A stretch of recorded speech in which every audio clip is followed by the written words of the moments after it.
Alléluia. Notre Seigneur est vivant. Aujourd'hui, nous commémorons la Pâque. J'aimerais que nous poussons des cris de joie. C'est un jour particulier, bien-aimé. Poussons des cris de joie. Sans la Pâque, nous ne nous ferons pas appeler chrétiens. Sans la Pâque, nous ne nous ferons pas appeler enfants de Dieu. Oh mon Dieu, cette journée, c'est une journée significative. C'est de la commémoration, mais c'est complètement significatif. Sans la Pâque, on ne parlerait pas d'enfants de Dieu. Sans la Pâque, nous sommes des enfants de la perdition. Sans la Pâque, oh my God, je ne sais pas si quelqu'un comprend ça. Est-ce que tu comprends que sans la Pâque, tu n'es pas qui tu es en Christ en ce moment? Est-ce que tu comprends que sans la Pâque, tu ne te ferais pas appeler enfant de Dieu? Est-ce que tu comprends que sans la Pâque, tu ne serais pas ce fils, cette fille d'adoption de Dieu vivant? Est-ce que tu sais que sans la Pâque, tu n'auras pas, tu ne serais pas victorieuse de l'ennemi? Est-ce que tu sais que sans la Pâque, tu serais esclave définitivement du péché et de la mort? Est-ce que tu le sais? Est-ce que tu en es conscient, mon bien-aimé? Alors, si tu n'en es pas conscient de toutes les façons, notre thématique de ce jour va davantage te rendre conscient de, de, de, de notre état d'adoption comme enfant de Dieu. Alors, Père, nous voulons te rendre grâce.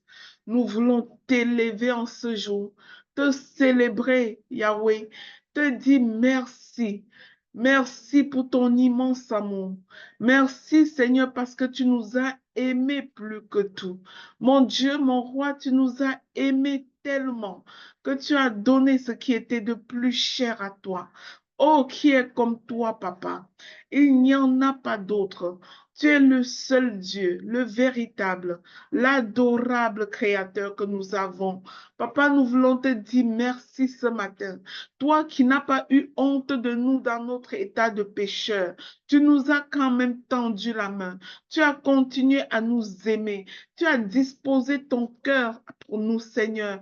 Tu nous as regardés. Tu as vu tes enfants en nous. Tu n'as pas vu le péché en nous regardant, mais tu as regardé et tu as vu tes enfants. Tu as tendu la main. Tu as envoyé le Seigneur Jésus-Christ qui s'est donné comme l'agneau sacrificiel afin que chacun de nous devienne ton enfant à nouveau par la filiation, par l'adoption au travers du sang de Jésus. Merci, Roi des rois. Merci, Seigneur Jésus, pour ton sacrifice. Merci pour ce grand sacrifice que tu as accompli pour nous. Papa, des fois, nous ne comprenons pas la signification de ce que tu as fait. Et notre incompréhension de ce que tu as fait nous limite et nous empêche de comprendre notre privilège d'enfant de Dieu, nous empêche de comprendre notre identité d'enfant de Dieu. Père, fais que les voiles tombent aujourd'hui. Je déclare que les voiles tombent, que toute cécité spirituelle est vaincue ce matin, afin que chacun de tes enfants qui se connecte à ce moment ressorte avec la pleine conscience de son identité, la pleine conscience de ce que nous sommes des fils et filles pour toi, de ce que nous sommes des fils d'adoption dans ton royaume. Merci Seigneur Jésus. Merci Roi des rois. Merci Éternel des armées.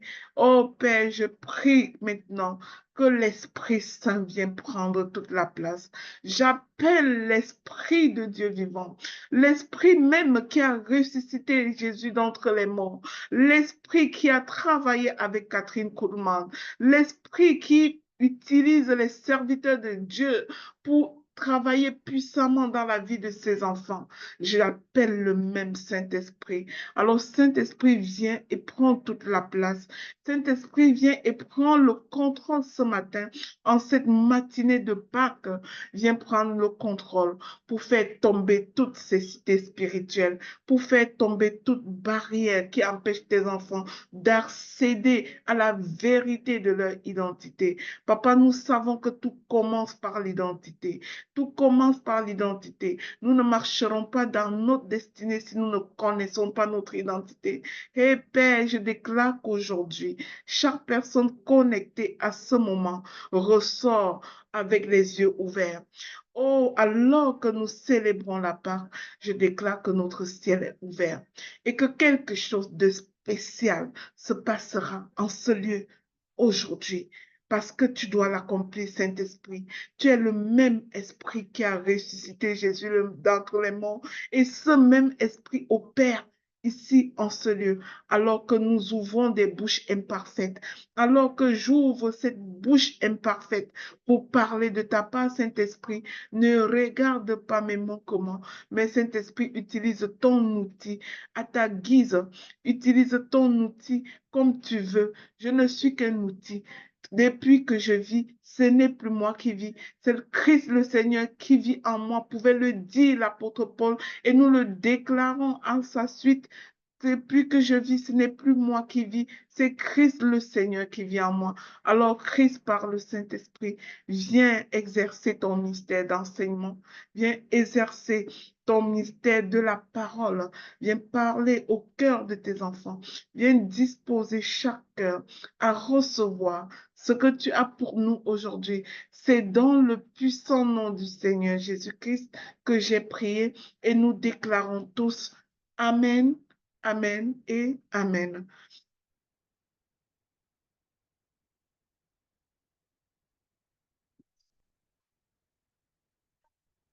Alors, bien-aimés dans le Seigneur, ok, la joie, toute la joie est mienne de prendre le moment, de prendre parole en ces circonstances, en ce moment, pour vous apporter le thème en lien avec l'adoption. Notre thème de ce jour dit que nous sommes affranchis pour changer de filiation. Nous sommes affranchis par Jésus-Christ pour changer de filiation. Je prie que le Seigneur me donne les mots justes pour faire comprendre à chacun de nous ce que ça signifie, cette filiation. Et je crois par la foi qu'il va le faire et que chacun de nous sortira d'ici complètement rempli de cette vérité qui est notre vérité, plus vraie que toute autre chose. Alors, bien-aimés, disposons-nous à écouter la parole. Je vais demander à Sandra de lire les deux premiers textes que je lui ai communiqués. Le texte, vas-y Sandra, tu peux lire s'il te plaît. Je vais lire la parole de Dieu tirée de Éphésiens 2, 1 à 3. Vous étiez morts par vos offenses et par vos péchés, dans lesquels vous marchiez autrefois, selon le train de ce monde, selon le prince de la puissance de l'air, de l'esprit qui agit maintenant dans les fils de la rébellion. Nous tous aussi, nous étions de leur nombre et nous vivions autrefois selon les convoitises de la chair, accomplissant les volontés de la chair et de nos pensées, et nous étions par nature des enfants de colère comme les autres. Passage 2, c'est tiré de Romains 8, 15 à 21. Et vous n'avez point reçu un esprit de servitude pour être encore dans la crainte, mais vous avez reçu un esprit d'adoption par lequel nous crions Abba, Père. L'Esprit lui-même rend témoignage à notre esprit que nous sommes enfants de Dieu. Or, si nous sommes enfants, nous sommes aussi héritiers. Héritiers de Dieu et co-héritiers de Christ, si toutefois nous souffrons avec lui, afin d'être glorifiés avec lui. J'estime que les souffrances du temps présent ne sauraient être comparées à la gloire à venir qui sera révélée par nous. Aussi, la création attend-elle avec un ardent désir la révélation des fils de Dieu, car la création a été soumise à la vanité, non de gré, mais à cause de celui qui l'y a soumise, avec l'espérance qu'elle aussi sera affranchie de la servitude de la corruption pour avoir part à la liberté de la gloire des enfants de Dieu. Amen. Voilà pour les deux premiers passages. Amen. Gloire à Dieu. Eh bien, bien-aimés, le texte que nous avons écouté répète ce verset. Aussi la création attend-elle avec un ardent désir la révélation des fils de Dieu. Aussi la création attend-elle avec un ardent désir la révélation des fils de Dieu. Bien-aimés, beaucoup de personnes ont confessé Christ. On dit, Christ est mon seul Seigneur et mon seul Sauveur, mais vivent encore comme des esclaves. Et c'est ça que nous allons démêler aujourd'hui. Ces personnes prient avec peur, vivent encore sous la culpabilité, sont encore tenues sous plein de jougs. Elles obéissent à Dieu par obligation. Elles obéissent à Dieu pour cocher une case, non pas parce qu'ils sont des fils de la maison et vivent dans la maison du Père comme des passants. Pourquoi? Parce qu'elles n'ont pas compris qu'elles ne sont plus en train de quémander leur place d'enfants de Dieu. Elles n'ont pas compris que la filiation a changé. Qu'est-ce que la filiation en des mots simples? Quand on parle de filiation, on va généralement parler de lien de sang. De lien de sang. Selon vous, qu'est-ce qui établit le fait que tu appartiennes à une famille? Je veux voir vos réponses. Qu'est-ce qui fait que pour toi, c'est clair et net que tu appartiens à une famille? Est-ce que vous pouvez me dire dans le chat? Qu'est-ce qui fait que tu es convaincu que tu appartiens à ta famille? Comment est-ce que tu appartiens à une famille? Merci beaucoup, Josiane. Le lien de sang. Et quand on dit lien de sang, là, ça veut dire quoi concrètement? Qu'est-ce qui se manifeste pour qu'on parle de lien de sang? Le lien de sang signifie, et quand je préparais cet enseignement, cette révélation-là, quand le Saint-Esprit me l'a donné, j'ai dit que waouh, c'est vraiment ça. C'est-à-dire, le lien de sang, on en parle parce que chaque personne d'entre nous, pour arriver au monde, sa mère a libéré deux choses, deux liquides. C'est quoi? Dites-le dans le chat, si vous le savez. Vous êtes aussi des mamans, vous êtes des papas, vous savez comment vos enfants viennent au monde. La maman, elle libère deux liquides. C'est quoi? Au moment de la naissance de son enfant. Oui, le sang et l'eau. La maman libère le sang et l'eau. Et c'est cette libération du sang et de l'eau qu'on appelle encore liquide amniotique. Liquide amniotique, c'est les mots scientifiques. C'est terre à terre qu'on parle ici. On appelle ça l'eau. Quand une femme laisse couler cette eau, est-ce qu'on dit qu'elle a coulé le liquide amniotique? N'est-ce pas, nous tous, on entend que la poche d'eau s'est percée. C'est ce qu'on entend, non? Est-ce que dans ton village, tu as entendu quelqu'un dire que la poche, le liquide amniotique, on dit que l'eau.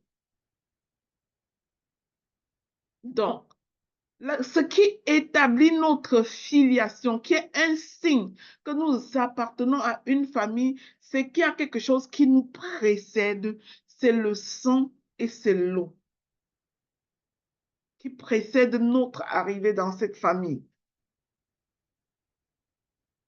Et le Saint-Esprit pouvait me dire que le sang et l'eau là, que la femme libère à la naissance d'un enfant, ça sort d'où? Ça sort de l'utérus,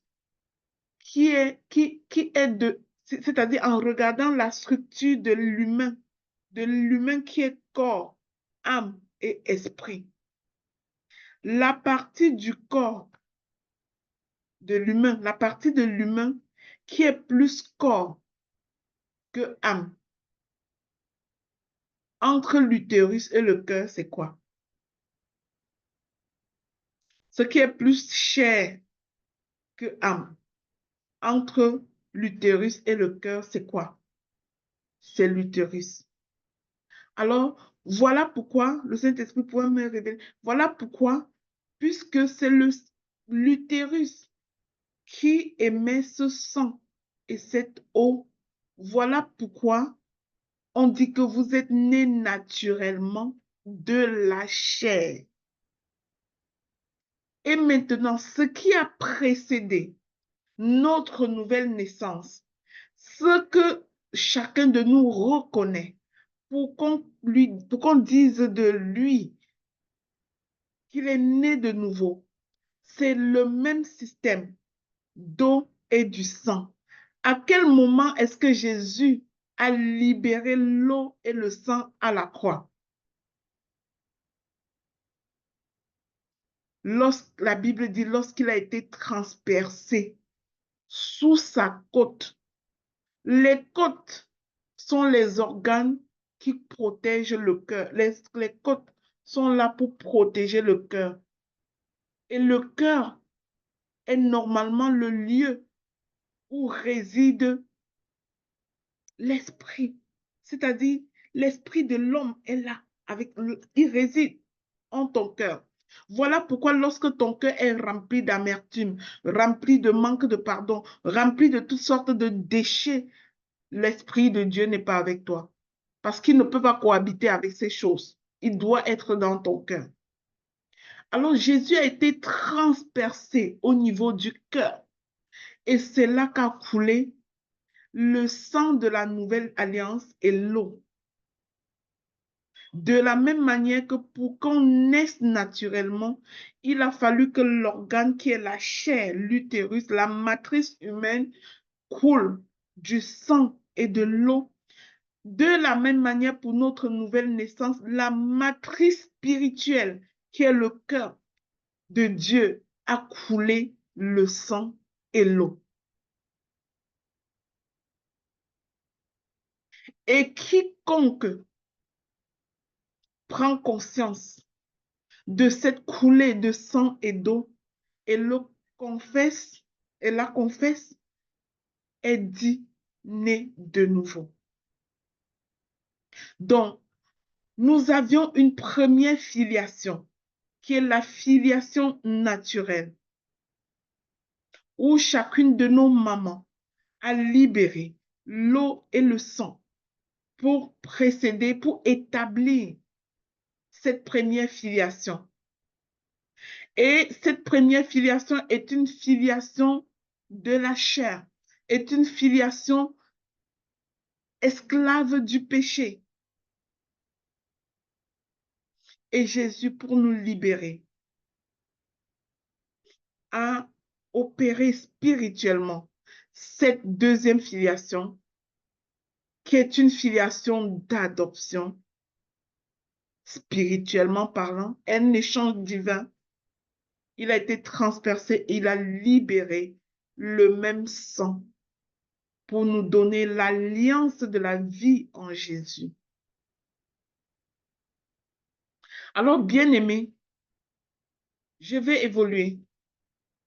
Romains 15, verset 16 dit, Vous n'avez point reçu un esprit de servitude pour être encore dans la crainte, mais vous avez reçu un esprit d'adoption par lequel nous crions Abba Père. À quel moment nous recevons l'esprit d'adoption?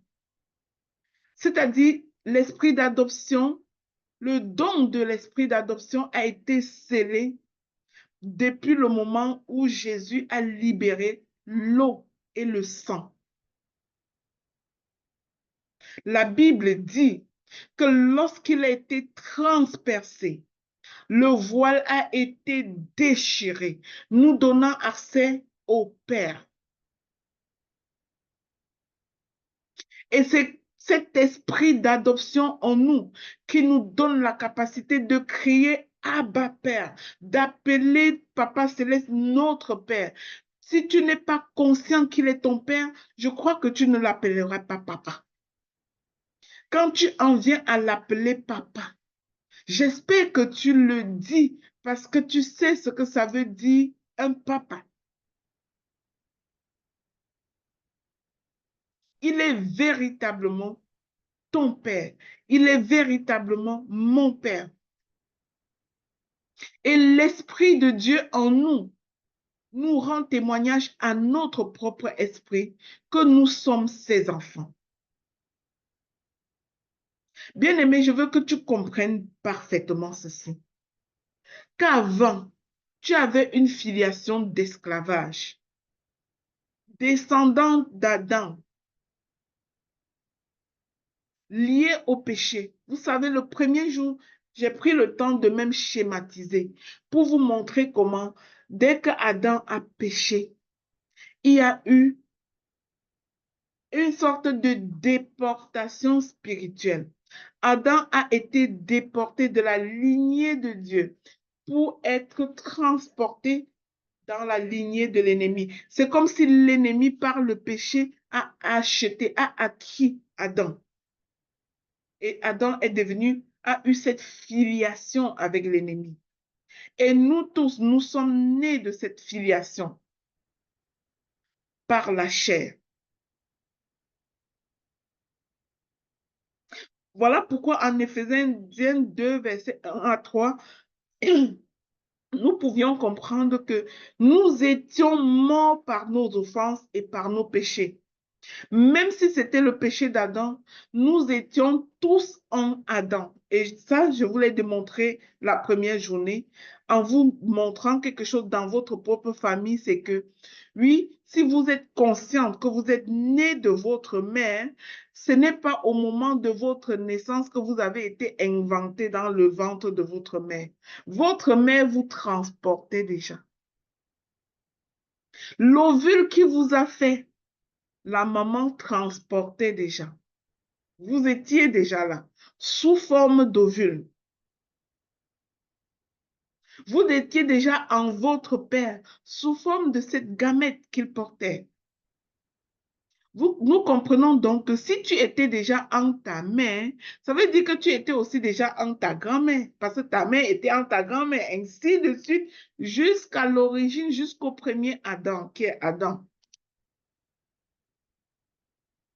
Voilà pourquoi nous avions cette filiation du péché. Alors quand Adam s'est déporté du royaume de Éden pour le règne de l'ennemi, parce qu'il a obéi à l'ennemi, et voilà, nous étions tous devenus esclaves avec lui sous l'ennemi et nous étions sous le règne de l'ennemi. Et nous naissons sous ce règne de l'ennemi.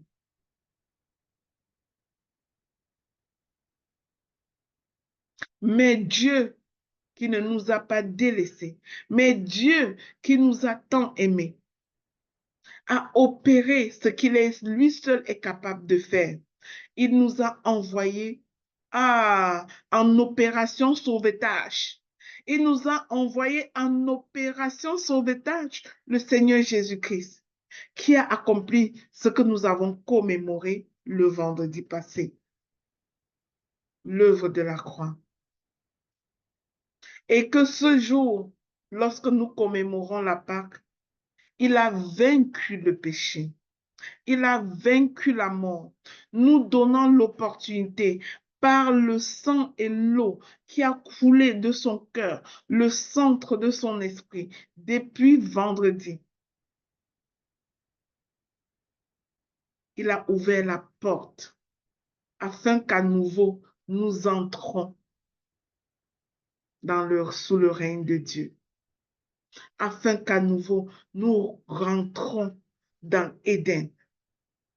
La porte d'Éden ne nous est plus fort fermée. Il a ouvert la porte. Et voilà pourquoi notre retour en Éden, il n'y a pas de doute dessus. Mais nous pouvons ne pas retourner. Vous savez pourquoi? Parce que vous pouvez aller visiter Dr. Dorian maintenant, chez elle. Elle ouvre la porte et vous n'entrez pas. Lorsque vous allez chez quelqu'un et il vous ouvre la porte, est-ce qu'il vous porte? Est-ce qu'il vous porte pour mettre dans sa maison? Vous entrez. Vous marquez vous-même le pas pour entrer. Lorsque la porte est ouverte, la prochaine chose appartient à l'autre qui vous reçoit ou à vous. La prochaine chose appartient à vous de marquer le pas pour entrer. Ce que Jésus a fait à la croix, c'est qu'il a ouvert la porte. Il a ouvert la porte pour nous permettre le retour à Éden. Et voilà pourquoi ce n'est pas une entrée automatique à Éden. C'est qu'alors que nous étions déjà déplacés à l'extérieur, nous devons nous déplacer à l'intérieur. La porte n'est plus fermée. Jésus a fait sa part. C'était d'ouvrir la porte. Marquer le pas pour rentrer dans Éden, ça nous appartient. Et le pas à marquer, c'est de déclarer, je reconnais ce que Jésus a fait sur la croix. J'accepte qu'il n'est pas mort pour rien. Il est mort comme ça pour ouvrir la porte d'Éden pour que j'entre à nouveau. Il est mort comme ça pour me sauver, pour me délivrer de la captivité du péché. Ça, c'est marquer le pas pour entrer à Éden. Maintenant, il y a des gens qui marquent le pas. Ils entrent dans votre maison parce que vous leur avez ouvert la maison. Mais depuis qu'ils sont entrés dans la maison, tout ce qui est servi à table là, ils ne touchent pas. Tout ce qu'on a mis là, ils ne touchent pas. Ils restent dans cette maison-là comme un étranger. Pourquoi? Parce qu'il n'a pas dépassé le cap d'entrer dans la maison. Beaucoup d'entre nous restent encore dehors et n'ont pas osé entrer dans la maison. N'ont pas marqué le pas du salut pour prendre la grâce, le salut qui est donné par grâce. Beaucoup d'entre nous, malgré que Jésus a ouvert la porte, malgré qu'il a déchiré le rideau, comme le dit la parole de Dieu, beaucoup d'entre nous sont devant la porte et n'ont jamais confessé Christ. Moi, j'ai vécu longtemps comme ça, en combattant tous ceux qui disaient autour de moi qu'ils sont nés de nouveau.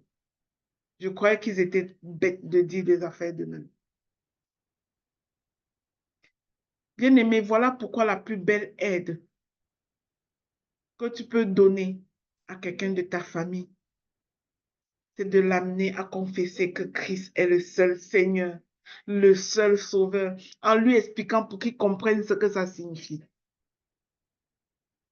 Ça signifie retourner à Éden. Lorsqu'on retourne à Éden, on a des privilèges. Lorsqu'on retourne à Éden, on marche dans sa destinée. Lorsqu'on retourne à Éden, on va de gloire en gloire. On est combattu, mais on est victorieux. Mais vous savez quoi? Beaucoup retournent à Éden et ne sont pas victorieux. Beaucoup retournent à Éden et ne jouissent pas de cette victoire. Beaucoup retournent à Éden et vivent une vie d'esclaves alors qu'ils sont rois. Beaucoup retournent à Éden et continuent à supplier là où ils devaient se servir. Continuent à supplier là où ils devaient posséder leurs possessions. Beaucoup retournent à Éden et continuent à demander à Dieu, s'il te plaît, ouvre la porte, s'il te plaît, ouvre la porte, s'il te plaît, ouvre la porte. La porte était déjà ouverte. Beaucoup retournent à Éden et vivent comme des esclaves alors qu'ils sont rois.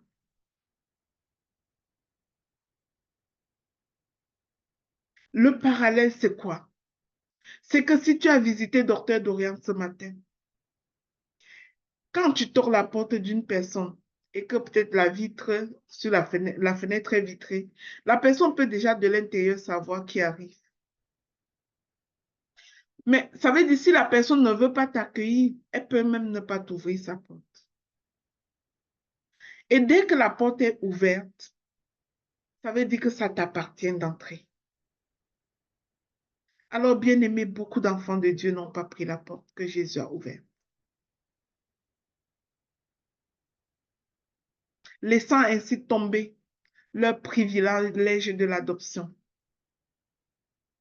Mais beaucoup ont pris la porte aussi et sont entrés dans la maison, mais n'ont jamais pris conscience qu'ils sont comme ça rendus chez eux. Vous savez, avez-vous déjà vécu avec un enfant adoptif? C'est-à-dire un enfant de la famille qui arrive juste dans votre maison comme ça. Il n'y a pas pire que cet enfant pour établir qu'il est étranger dans cette maison. Des fois, cet enfant même doit trop interpréter les mauvais traitements qu'on lui inflige parce que lui-même dans sa tête n'a jamais vu qu'il était membre de cette famille. Parce que lui-même dans sa tête s'est toujours vu comme un étranger dans cette maison. Du coup, si on le gronde, c'est parce qu'il est étranger, d'abord. Si on ne lui donne pas quelque chose, c'est parce qu'il est étranger. Et je ne dis pas ça pour dédouaner les personnes qui maltraitent les enfants. Mais je dis qu'un enfant qui arrive dans une maison conscient que ce n'est pas le chez eux, va toujours généralement vivre comme un étranger et va être trop porté à interpréter les choses comme un traitement d'étranger. Et des fois, c'est comme ça que nous sommes dans la maison de Dieu. Des fois, nous sommes dans la maison de Dieu. Au lieu de prendre notre portion, nous sommes en train d'admirer l'autre qui se sert, qui prend sa portion. La même portion qui t'appartient. Nous sommes dans la maison de l'Éternel. Au lieu de prendre de nous prendre nos pieds et marcher dans notre propre destinée, nous sommes en train d'admirer d'autres qui accomplissent leur destinée, oubliant que nous sommes tous appelés à cela. Du coup, nous vivons comme un enfant étranger dans sa propre maison. Parce que dans cette maison de Dieu, nous avons été adoptés. J'allais dire que nous sommes d'ailleurs nés de l'esprit, parce que le sang a coulé avec de l'eau lorsque notre mère nous a mis au monde pour établir une certaine filiation de chair. De la même manière, le sang a coulé avec de l'eau du cœur de Jésus pour établir la nouvelle filiation spirituelle. Et nous sommes des enfants de Dieu. Pas à peu près. Des enfants de Dieu au même titre que le Seigneur Jésus. Que quelqu'un dise, j'ai un grand frère au ciel. Jésus est ton aîné. Parce que par son sang, le Père t'a adopté. Et les privilèges qui sont à Jésus sont à toi. Qui de nous fait le déjeuner dans sa maison, donne à son enfant qu'elle a mis au monde et refuse l'autre enfant adopté? Qui de nous fait ça?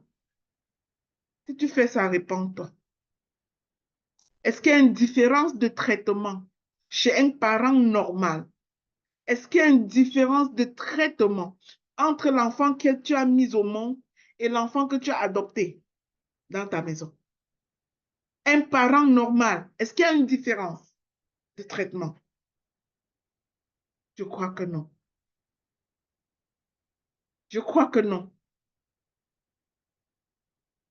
Si on est un parent qui est normal, on ne ferait pas un traitement différentiel entre un enfant qu'on a mis au monde et un enfant qu'on a adopté.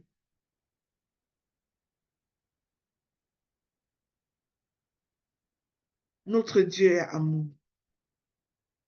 Et les mêmes privilèges qu'il a accordés à Jésus sont nos privilèges.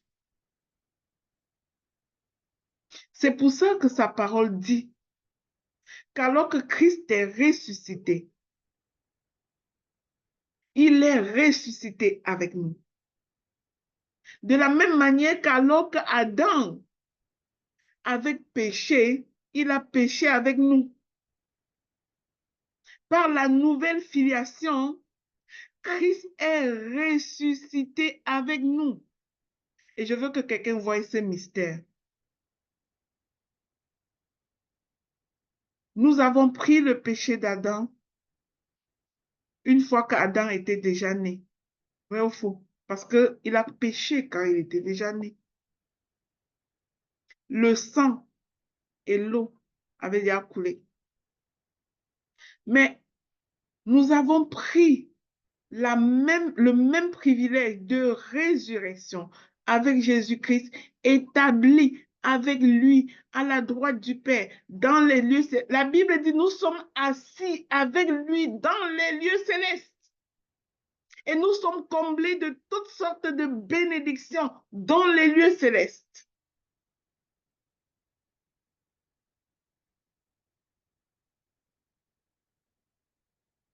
Bien-aimé, je veux que tu voies la différence et que tu comprennes que la filiation d'esclavage est passée.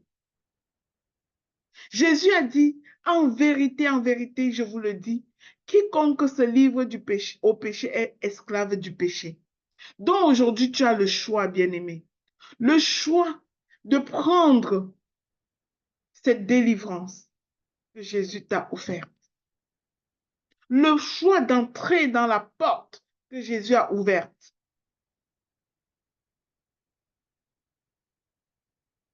En Colossiens 1, verset 13, il peut dire, il nous a délivrés de la puissance des ténèbres et nous a transportés dans le royaume du Fils de son amour. Je veux que quelqu'un mette son attention sur le mot transporter. Le péché, c'est les ténèbres.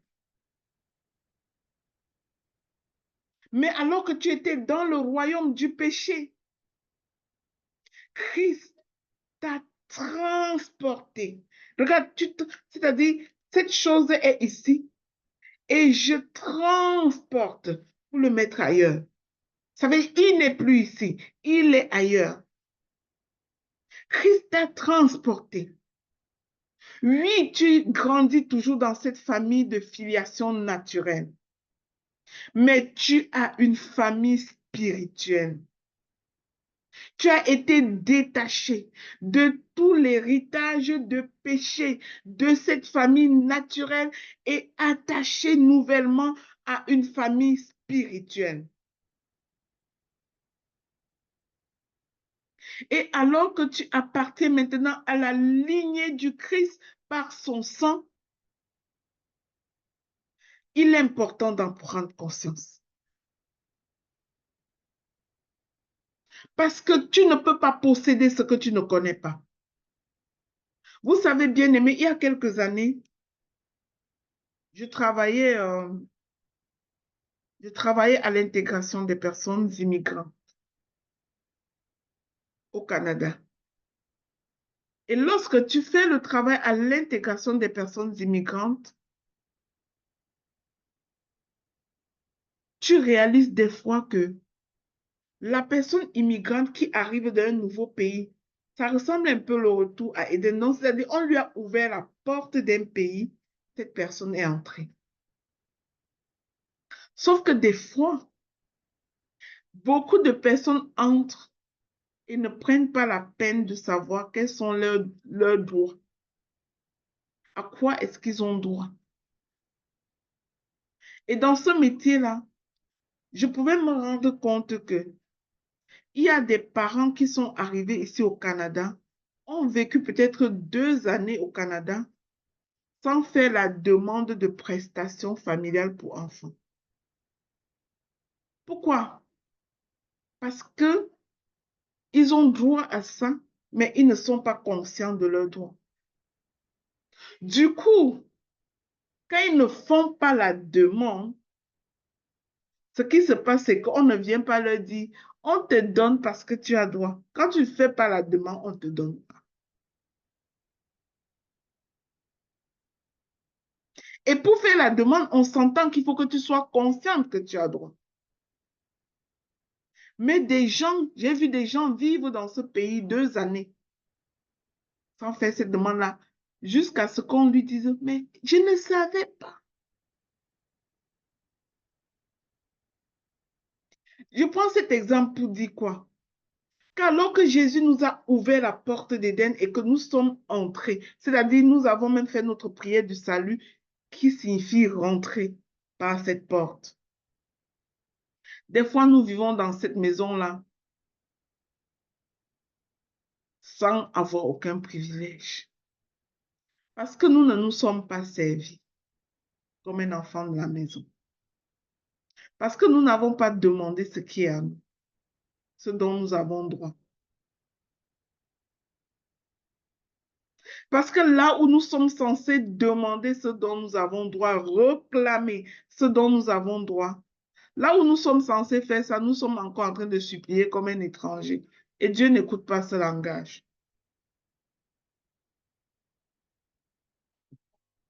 Alors ces personnes qui arrivent dans un pays et ne savent pas ce dont elles ont droit, bien évidemment, on ne vient pas dans son appartement lui donner ce dont elle a droit. Tant que tu ne demandes pas, on ne te donne pas. Donc tu ne peux pas posséder ce que tu ignores.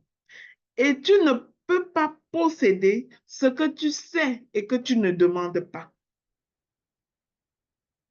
Spirituellement, c'est la même chose.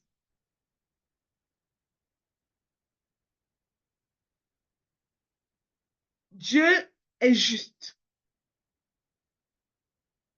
Il n'a pas fait certains enfants qui doivent bénir et d'autres qui ne doivent pas bénir. La différence est dans la connaissance de ton identité. Est-ce que tu connais ton identité? Est-ce que tu manifestes cette identité d'enfant de Dieu? Dans le texte qu'on a lu, quelque part, ça pouvait dire,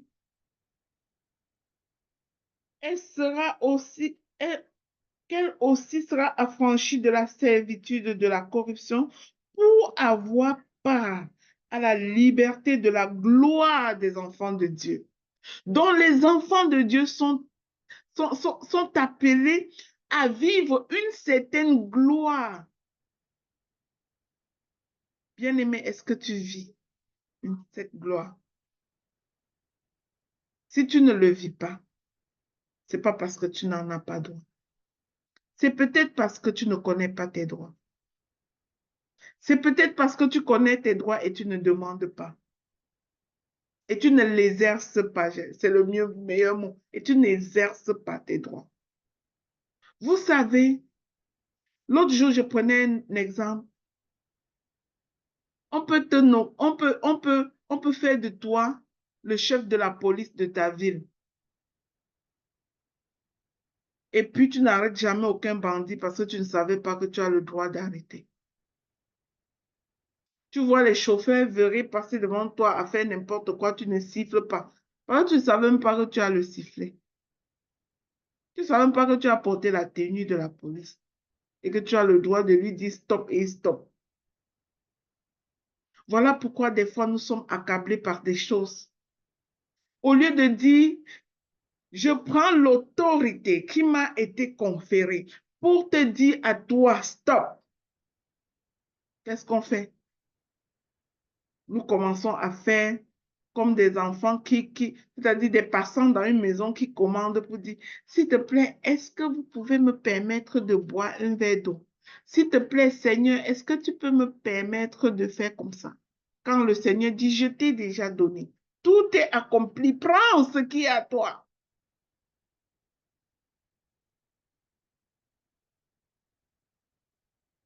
Bien-aimé, est-ce que quelqu'un comprend ce que ça signifie être un fils d'adoption?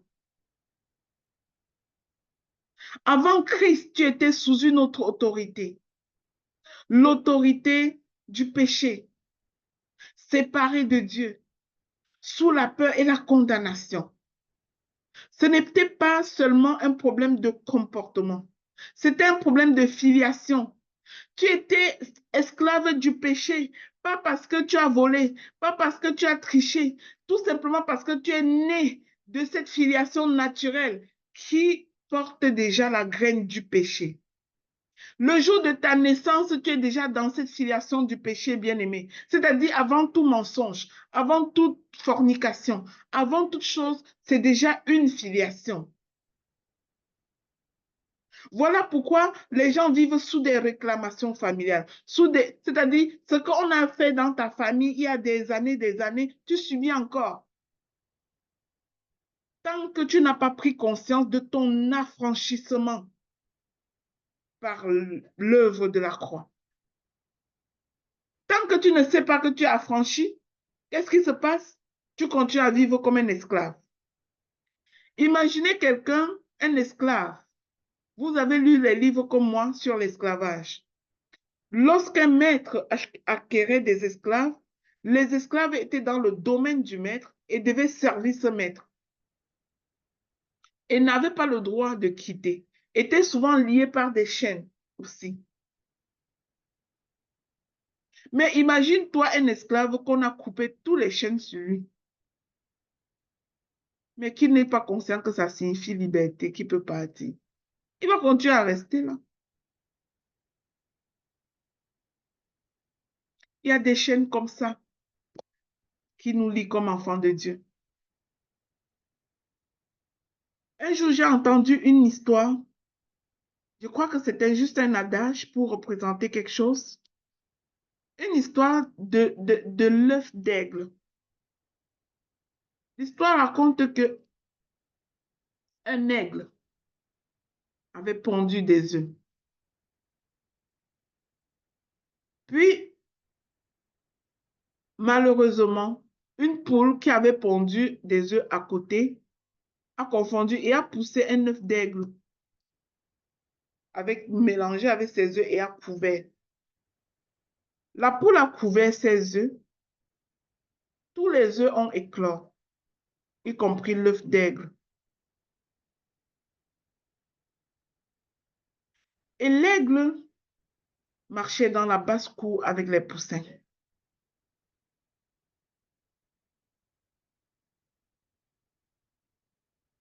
L'aigle marchait dans la basse-cour avec les poussins.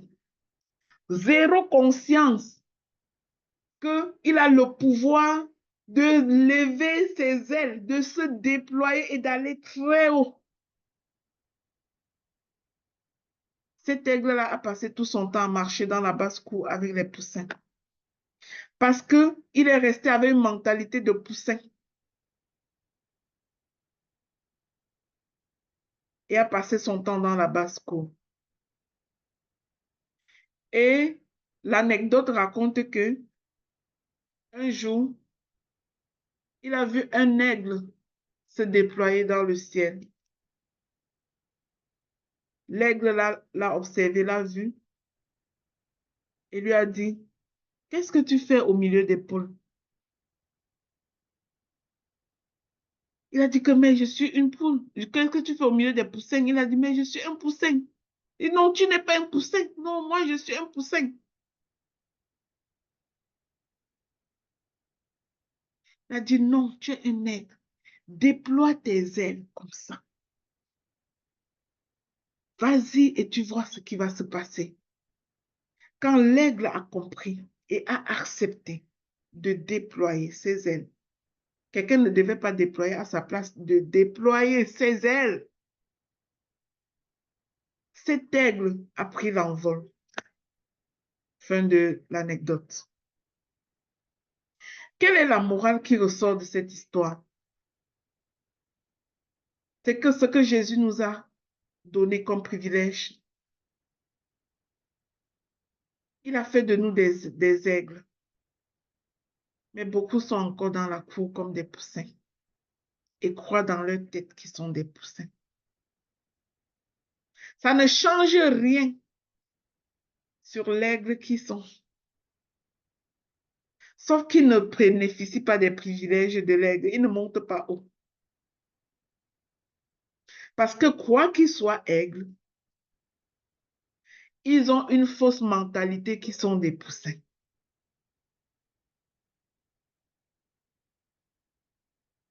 Est-ce que ceci peut dire à un enfant de Dieu que tu es capable, tu es béni, tu es sacerdoce royal, porte ta couronne.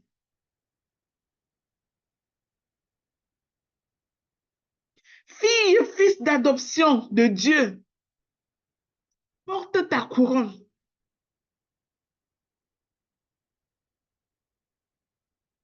Déploie tes ailes. Déploie tes talents. Déploie les dons que Dieu a mis en toi. Marche dans ta destinée. Arrête de penser que tu es un poussin là où tu es un aigle. L'aigle ne marche pas dans la cour des canards. Ça vole haut. Tu es appelé à plus haut. Tu es appelé à plus grand. Mais des fois, la mentalité. Que quelqu'un me dise la mentalité. La mentalité. La mentalité. Tu n'as pas compris que les chaînes sont brisées, que le voile est déchiré, que tu peux entrer par la porte, que tu peux posséder tes possessions. La mentalité. Tu n'as pas compris que Jésus a tout fait et que rien ne t'arrête plus maintenant.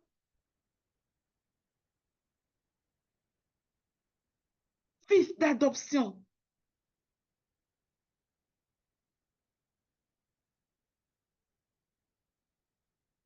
Fils d'adoption de Dieu. La mentalité. Alors, la Bible dit, ayant été affranchis, vous êtes devenus esclaves de la justice. Être affranchi, ce n'est pas seulement être pardonné, bien-aimé, c'est être libéré d'un système. C'est être libéré d'un système, d'un ancien système. Comme l'aigle, tu es libéré de la basse-cour pour voler haut, pour voler plus haut dans les cieux. Tu es libéré, mais tu n'oses pas monter.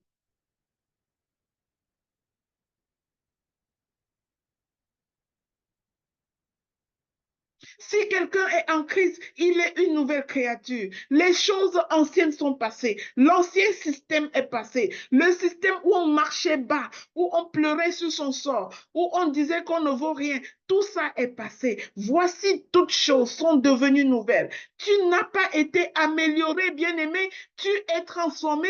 Tu es revenu à la case de départ, la case de l'aigle que tu es.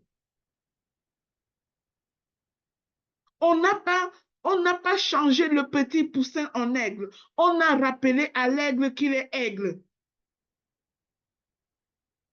Tu n'es pas un poussin transformé en aigle. Je te rappelle aujourd'hui que tu es un aigle, que tu peux te lever plus haut. Tu peux voler au-dessus de la mêlée. Au contraire, qu'est-ce qu'on fait?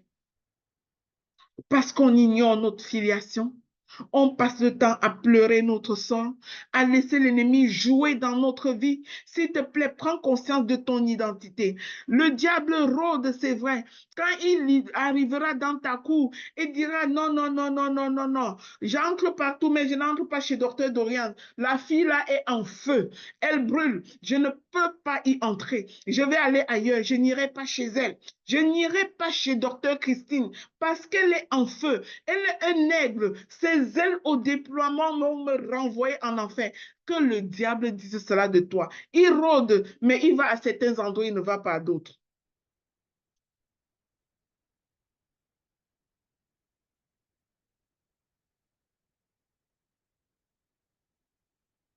Ceux qui connaissent leur identité sont victorieux de toutes sortes d'affaires. Ceux qui connaissent leur identité.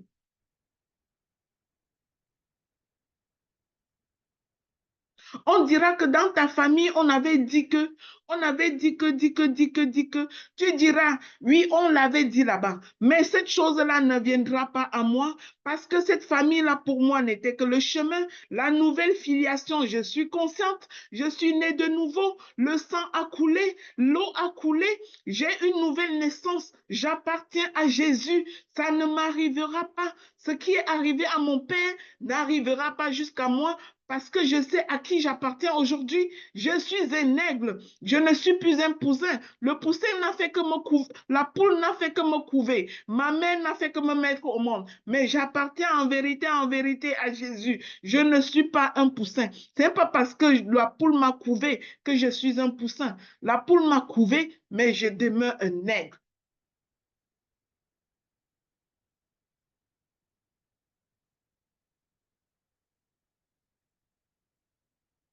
Bien-aimé, possède tes possessions. Possède tes possessions. Oui, le diable rôde. Oui, il va être rusé.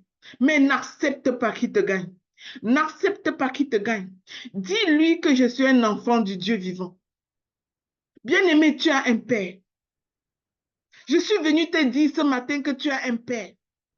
Que tu n'es pas, hein, tu n'es pas un orphelin. Tu as un père. Sais-tu quel est le rôle du père? Des fois, quand tu doutes du rôle de Dieu dans ta vie, regarde à toi-même et pose-toi la question, quel genre de père je suis pour mes enfants? Quel genre de mère je suis pour mes enfants? Si tu crois que Dieu ne te donnera pas, ça veut dire que souvent toi tu ne donnes pas à tes enfants pour répondre à leurs besoins. Ton père est attentionné. Ton père, notre père, le Papa céleste, il est un Dieu d'amour. Lorsque les temps ont été accomplis, Dieu a envoyé son Fils, né d'une femme, né sous la loi, afin qu'il rachetât ceux qui étaient sous la loi, afin que nous reçussions l'adoption. Est-ce qu'on doute que Jésus est né de la Vierge Marie? Est-ce qu'on doute que Jésus a une filiation terrestre? Non. Mais est-ce que Jésus s'est déjà présenté comme étant le fils de Joseph et Marie? Avez-vous déjà lu ça dans la Bible quelque part?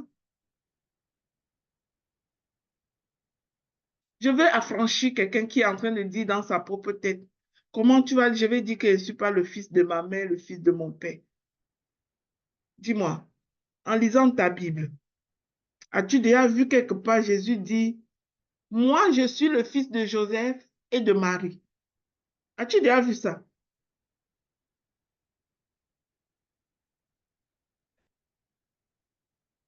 Jésus dit, je suis venu du Père. C'est le Père qui m'a envoyé. Je suis venu du Fils de Dieu. Je fais les œuvres que mon Père m'a demandé de faire. Est-ce qu'il parlait de Joseph alors? Est-ce qu'il parlait de Marie?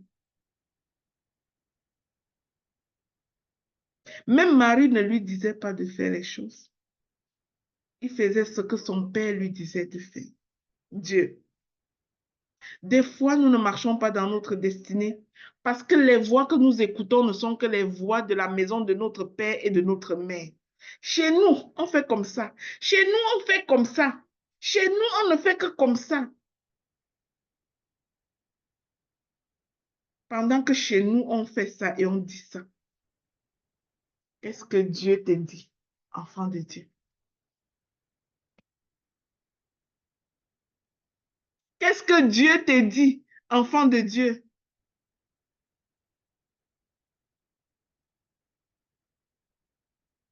Vous savez, il y a des personnes qui immigrent, arrivent dans un pays et comment continuer à vivre comme ils vivaient sous l'autre législation de leur pays.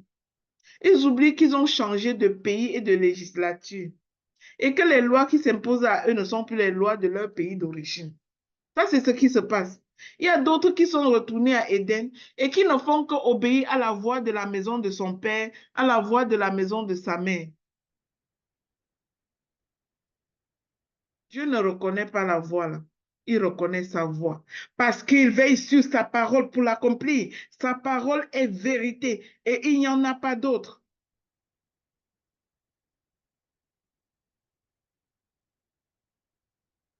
Bien-aimé, mon soupir ce matin, c'est que tu prennes conscience de cet amour que le Père nous a témoigné pour que nous soyons appelés enfants de Dieu. En 1 Jean 3, verset 1, c'est écrit, « Voyez quel amour le Père nous a témoigné pour que nous soyons appelés enfants de Dieu. » Et nous le sommes. Nous ne le quémandons pas. Nous le sommes. Mais tu es. Cependant, pour le manifester, ça t'appartient. Dieu ne t'a pas seulement libéré, mon frère, ma soeur. Il t'a adopté. Et voici les privilèges de ta filiation. Romains 8, 17 à 21, ce sont les privilèges de ta filiation. Si nous sommes enfants, nous sommes aussi héritiers. Héritiers de Dieu et co-héritiers de Christ. Si toutefois nous souffrons avec lui, afin d'être glorifiés avec lui. J'estime que les souffrances du temps présent ne sauraient être comparées à la gloire à venir qui sera révélée pour nous par adoption. Aussi la création attend-elle avec un ardent désir la révélation des fils de Dieu. Aussi la création attend-elle avec un ardent désir ta révélation.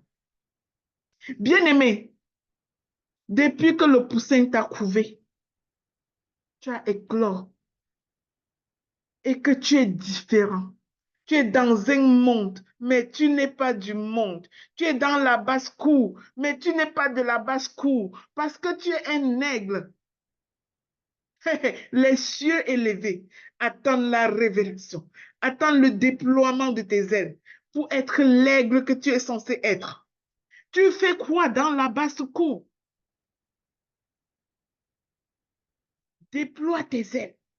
Lève-toi haut par la grâce de Dieu, te tenant sur ton privilège. Tu es co-héritier. Monte comme Christ. Monte comme lui.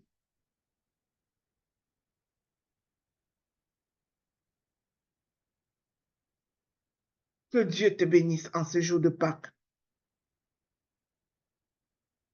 Amen.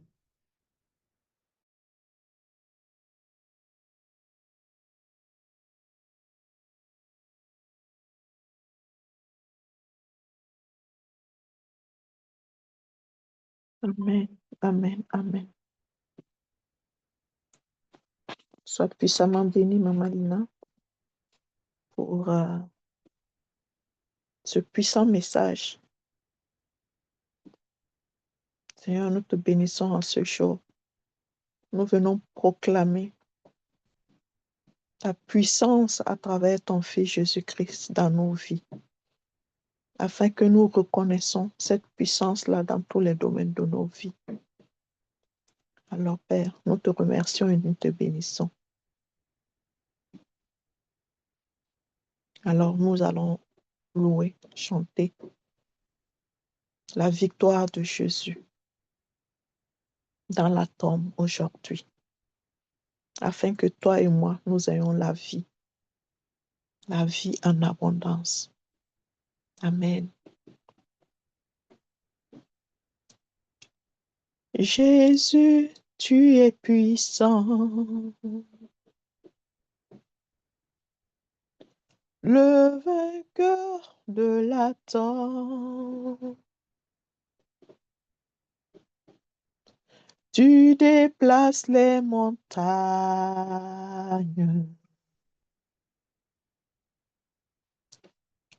Jésus, tu es puissant. Jésus, tu es puissant. Le vainqueur de la tombe.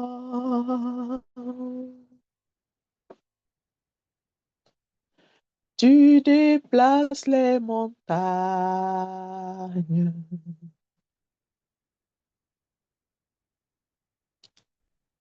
Jésus, tu es puissant.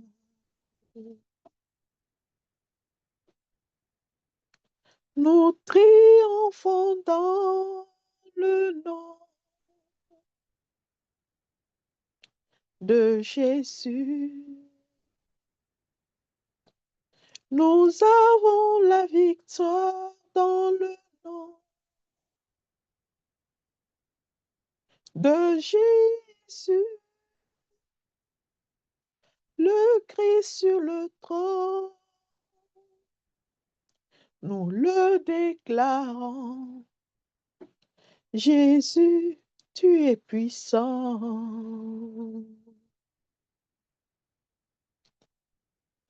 Jésus, tu es puissant.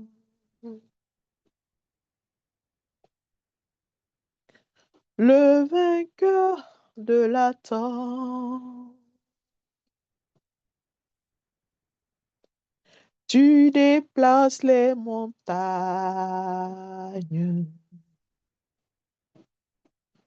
Jésus, tu es puissant.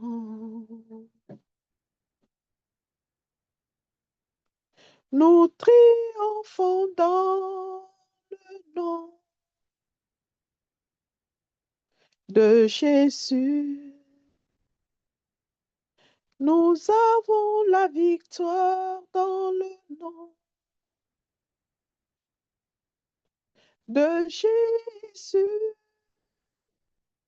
Le Christ sur le trône, nous le déclarons. Jésus, tu es puissant.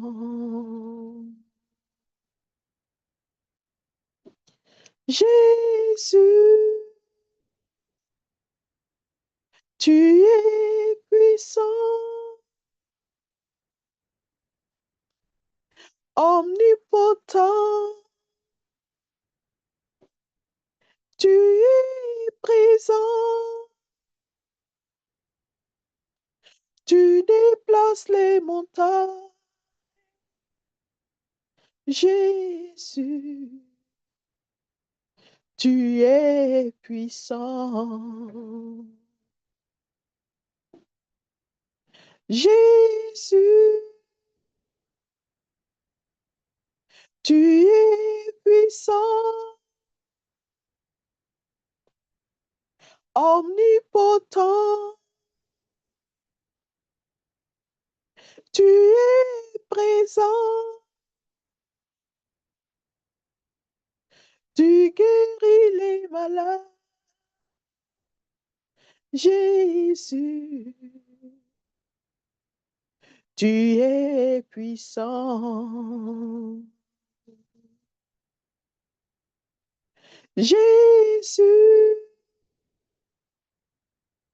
tu es puissant, omnipotent, tu es présent, tu brises toute chair. Jésus, tu es puissant. Jésus, tu es puissant, omnipotent, tu es présent, tu agis à ton temps. Jésus, tu es puissant. Nous triomphons dans le nom de Jésus. Nous avons la victoire dans le nom de Jésus. Le Christ sur le trône. Oui, nous le déclarons. Jésus, tu es puissant. Jésus, tu es puissant. Tu agis à ton temps. Jésus, tu es puissant. Oui, Jésus, tu es puissant et nous triomphons dans ton nom, Père. Merci, Papa. Merci, Papa, pour le sang du sacrifice versé pour nous sauver à la croix. Avec lui, Père, nous combattons dans la victoire, Père. Avec lui, Papa. Oh, toi, Jésus. Oh, nous connaissons notre identité d'enfant de Dieu. Que toute peur s'enfuit, Papa, pour te laisser la place dans nos vies au nom de Jésus-Christ. Merci pour tes enfants que tu as sauvés. Merci pour ton identité céleste. Oh Père, dont nous avons hérité à travers ton Fils Jésus-Christ. Merci pour cette victoire. Merci Père. Merci pour ton amour dans nos vies. Jésus, tu es puissant, tu agis en ton temps. Jésus, tu es puissant. Nous triomphons dans le nom de Jésus. Nous avons la victoire dans le nom de Jésus. Le Christ sur le trône, nous le déclarons. Jésus, tu es puissant. Jésus, tu es puissant. Amen, amen, amen. Soyez bénis, je rends le micro. Bonne journée.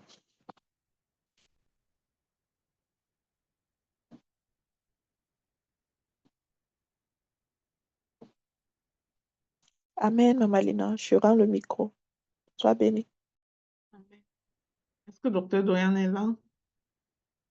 Docteur Doyan, je t'avais laissé un message. Je suis là. Bonjour à tous. M'excuse pour les bruits que vous pouvez écouter. Je suis en déplacement.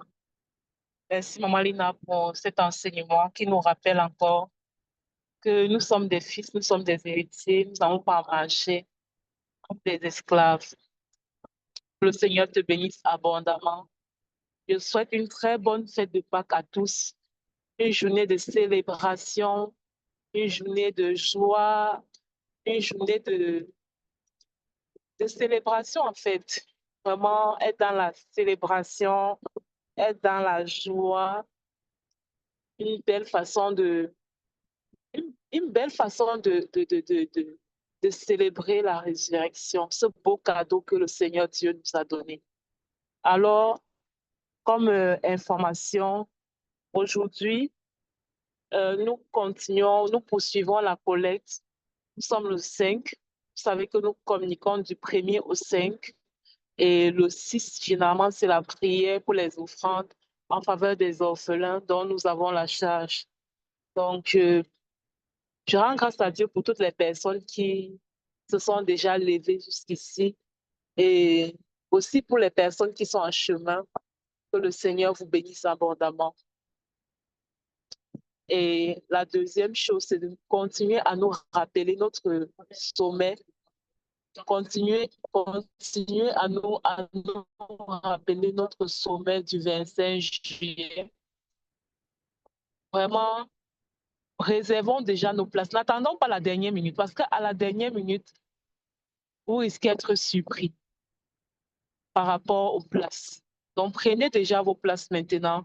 Et vous qui êtes membre du ministère, nous qui sommes membres du ministère, relayons l'information, partageons les visuels dans nos groupes, dans nos réseaux, afin que le plus grand nombre puisse être au courant.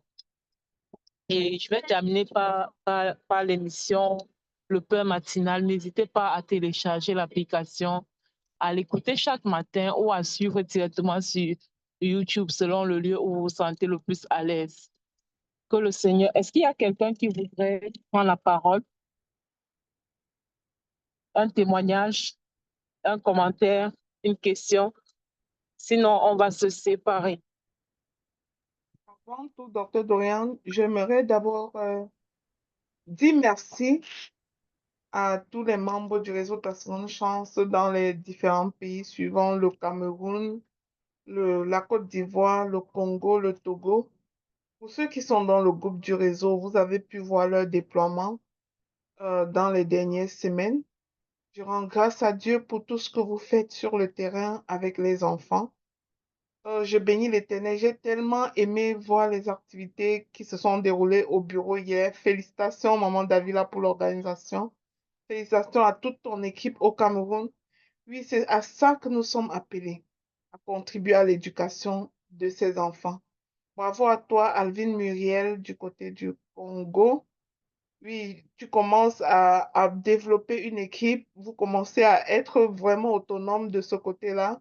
Je bénis le nom du Seigneur. Le Togo a emboîté le pas dans la marche. Merci beaucoup, Marie-Chantal et Maman Pauline. Merci pour votre déploiement au Togo. Maman Pauline, tu es toujours comme une petite fourmi qui amasse pour attendre les jours, le jour où on en aura besoin. Je suis vraiment heureuse de savoir que tu fais le travail que tu fais et toi, ton déploiement sur le terrain, Chantal, c'est juste remarquable. Je bénis le nom du Seigneur. Les filles en Côte d'Ivoire, waouh. Gloire à Dieu. Vous savez, votre autonomie, vous l'avez pris depuis longtemps. Vous êtes juste hot, les filles. Merci beaucoup. Merci pour votre audace. Merci pour les soins que vous avez apportés à cet enfant-là qui était complètement dénutri. J'ai vu ce que vous avez fait. Je rends grâce à Dieu pour vos vies. Merci beaucoup pour tous ces déploiements. C'est ensemble que nous pouvons faire de grandes choses, comme vous pouvez voir. Que Dieu vous bénisse abondamment. Alors sur ce, je vais souhaiter joyeuse Pâques à tous et rendez-vous demain pour la session 6 de notre jeûne et prière.